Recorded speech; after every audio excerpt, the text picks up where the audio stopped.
முத்தலாக் சட்டங்கிற சட்டம் வருது.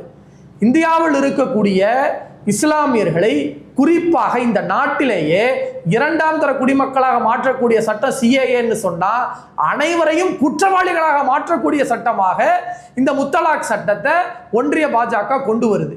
அது கொண்டு வந்திருக்கக்கூடிய அந்த சட்டத்தை கண்டித்து குரல் கொடுத்து நாடு முழுவதும் இருக்கக்கூடிய இஸ்லாமியர்கள், இஸ்லாமிய பெண்கள் உள்ளிட்ட அனைவரும் போராட்ட களத்திற்கு வந்தாங்க.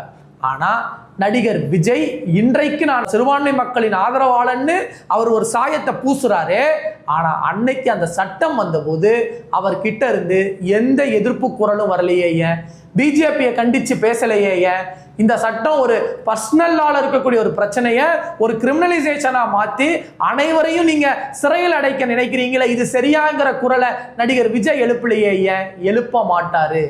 ஏன்னா பிஜேபியை எதிர்த்து பேசுகிற தைரியமோ துணிச்சலோ விஜய்க்கு கிடையாது.